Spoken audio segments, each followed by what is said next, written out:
surat kontraknya di situ semua yang kita butuhkan untuk selama bekerja itu diberikan oleh perusahaan. Misalnya? Tapi kenyataannya tidak ada. Ya, pengawas saya tanya, katanya dia selalunya mengatakan kita punya orang Cina, dia tidak mau ambil pusing. Untuk percepatan, mereka kan sudah langsung tahu apa bautnya nomor berapa, ini dipasang di sini, pasang ini, nah, itu.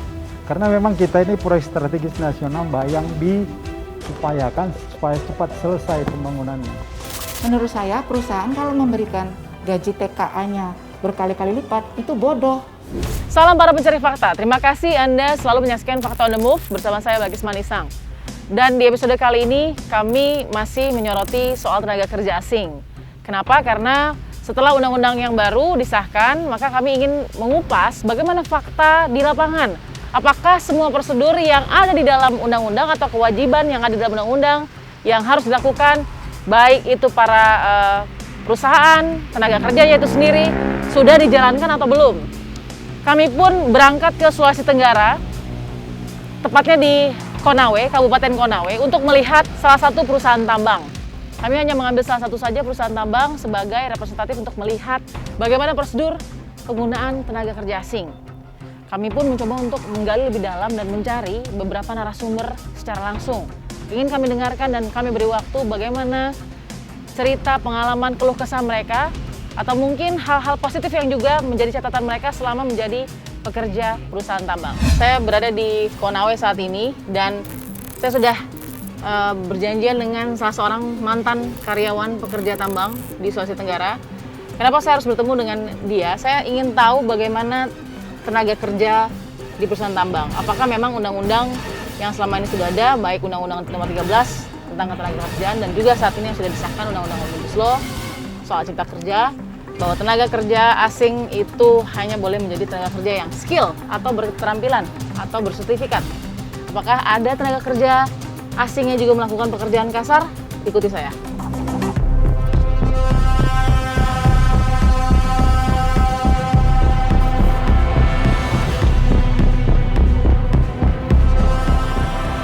Halo Bang. Ya. Oke, boleh naik di sebelah sini. Di sebelah sini Bang, naik sebelah sini. Bang Jojo sudah berapa lama bekerja di OSS Spirit to Dragon? Sudah 20 bulan. 20 bulan, oke. Boleh lihat name tag-nya dulu mungkin Bang Jojo. Ini untuk membuktikan aja nih Bang Jojo memang betul kerja di... Nah, selain ada ID card atau name tag ini apa saja Bang Jojo yang difasilitasi oleh perusahaan? APD, helm, Ada? Oke. Nggak, untuk Bang Jojo sendiri ada? saya belum pernah dapat. Sebentar. Jadi pas bunyi surat kontraknya gimana?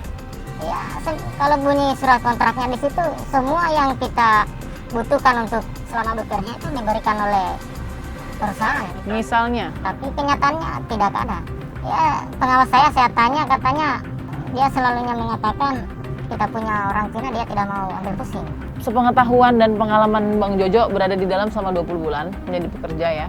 Apakah ada tenaga kerja asing yang melakukan pekerjaan kasar? Ya, banyak yang kita lihat dan temukan di jalan seperti melakukan pengecoran. Itu kan bisa dikerjakan oleh Indonesia. Kenapa harus Cina langsung yang turun ya mengerjakan? Ini kita lihat tadi banyak helm kuning nih. Iya.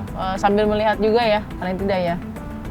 Benar nggak ada tenaga kerja asing yang kemudian melakukan pekerjaan kasar pakai helm kuning? Tapi apakah semua yang melakukan pekerjaan kasar selalu pakai helm kuning? Enggak semua, itu kita biasa melihat helm merah, juga biasa ada helm biru, itu nggak teratur helmnya warna apa. Berapa helm yang dipakai di situ ya untuk ini pekerja tenaga asing. Jadi misalkan helm merah bisa juga melakukan pekerjaan kasar. Perbedaan kesejahteraannya antara tenaga kerja Indonesia yang ada di dalam nih, Bang Jojo dan teman-teman, sama yang asing.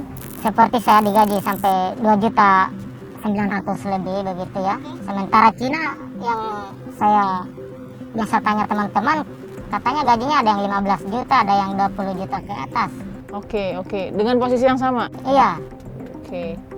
Kalau saya bilang begini, iya tentu lebih dipilih tenaga kerja asing karena tenaga kerja asing lebih rajin daripada tenaga kerja lokal. Menurut saya, seandainya Indonesia gajinya tinggi, itu jelas semangat kerjanya kita akan melebihi tenaga kerja asing. Begitu intinya. Melihat kondisi teman-teman yang kerja itu semangatnya luar biasa walaupun gajinya rendah.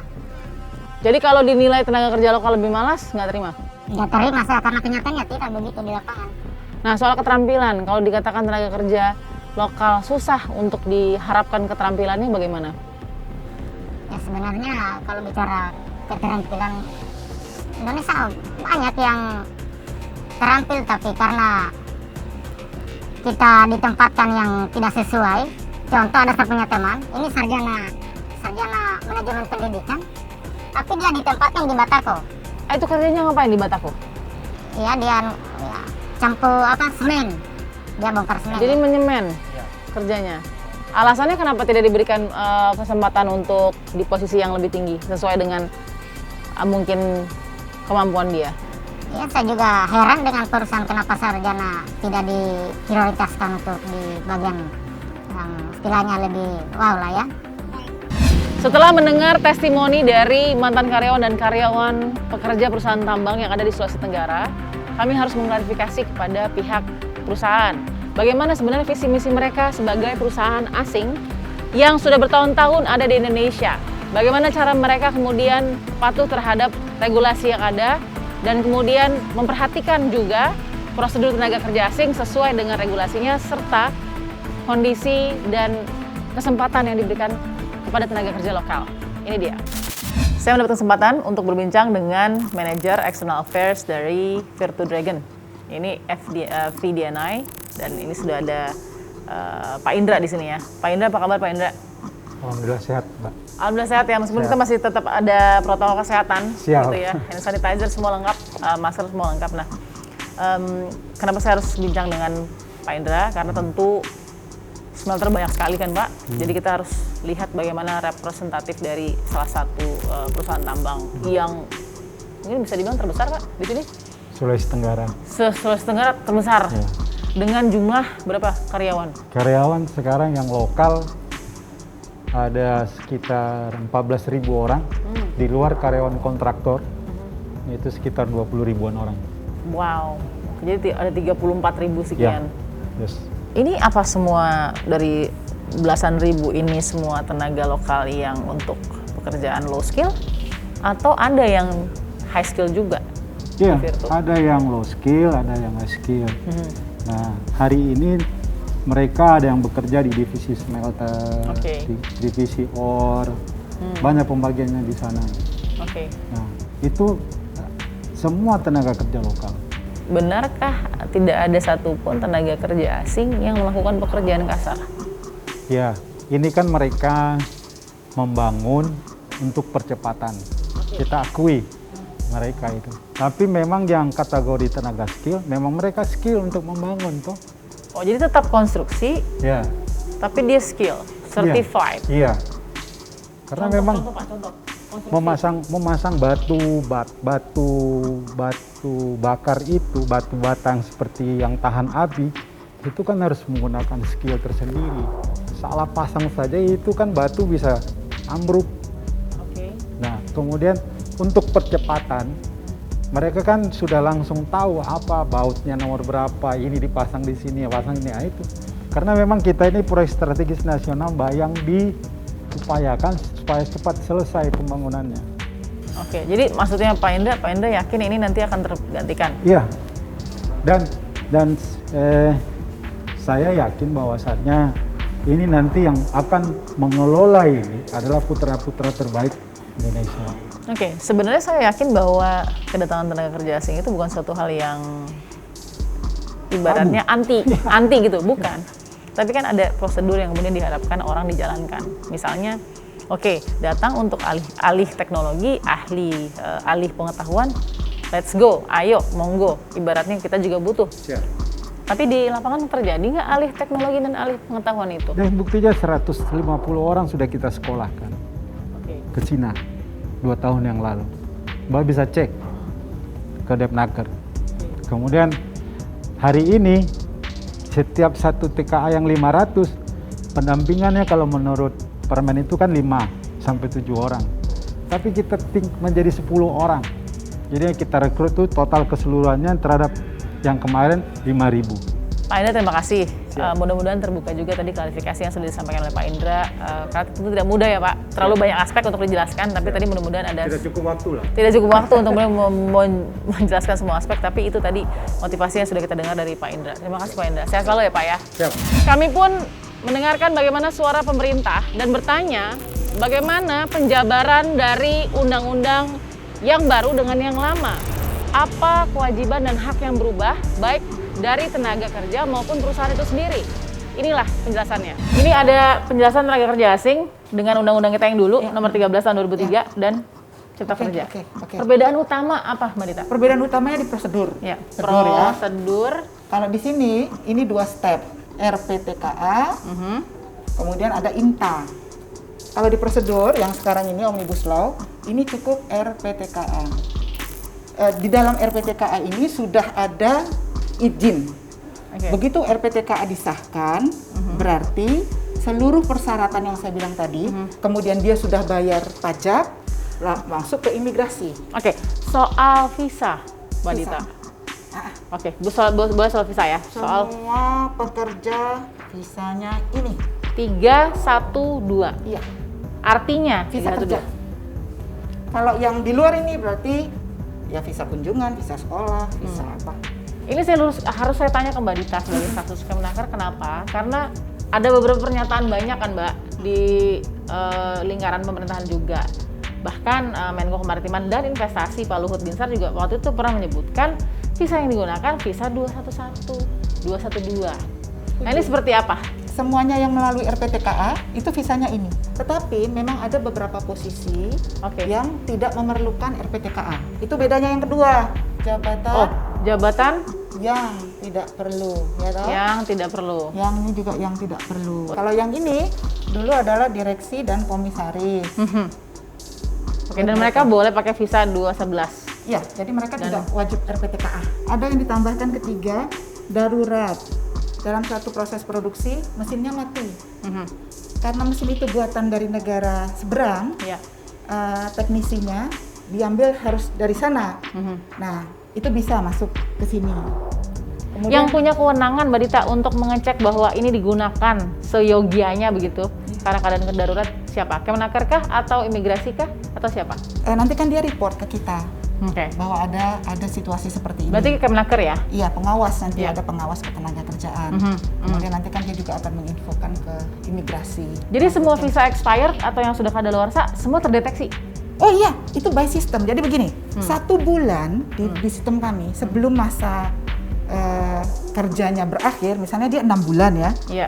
bulan kelima itu sudah bunyi, sehingga kita infokan ke dia, Anda tinggal 1 bulan lagi loh, gitu.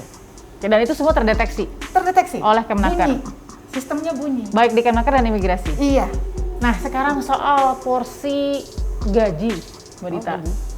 Ini juga sensitif karena luar biasa. Benar nggak sih ternyata perbandingan itu sampai 10 kali lipat, 15 kali lipat gaji antara TKA, katakan supir dump truck TKA dengan supir TKI itu jauh sekali karena TKI pakai UMP misalnya plus mungkin taruhlah dapat 3-4 juta.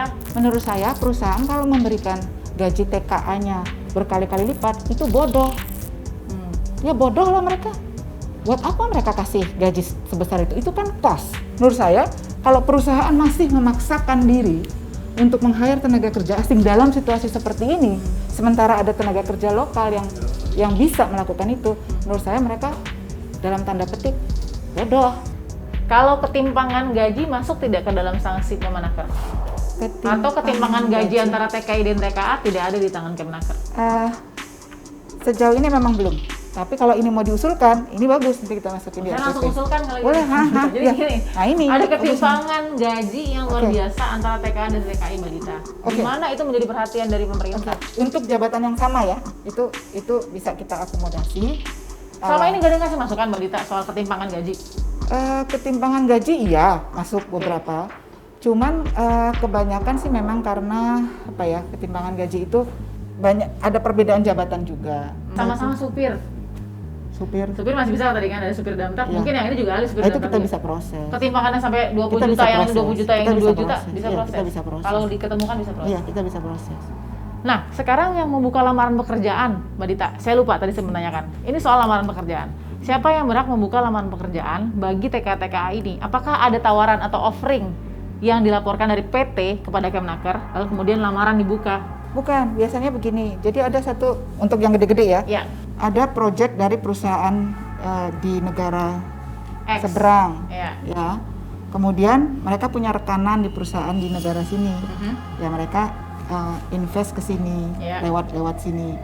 Nah, kemudian karena ada kebutuhan tenaga kerja asing, mereka info ke sini. Lalu ini perusahaan yang menjadi rekanan di sini mengajukan ke kita, Oke. memberitahukan. Kemnaker tahu gaji-gaji mereka? Tahu, Jadi tahu dong dari ketimpangan, Mbak Dita. tahu. Tapi memang belum bisa jadi prioritas. Biasanya kalau terjadi keresahan dari serikat pekerja, Betul. misalnya serikat pekerja komplain dong, kok gajinya gede banget, gaji saya lebih kecil, itu kita bisa periksa. Mbak Dita, kalau ada nanti di kemudian hari informasi soal mungkin ya ketimpangan gaji tersebut yang luar biasa mungkin ya, artinya signifikan, pemerintah akan terbuka untuk mendiskusikan dan mengawasi. Iya. Nah, ini usul yang bagus ya, supaya nanti kita antisipasinya kayak apa gitu Baik. ya.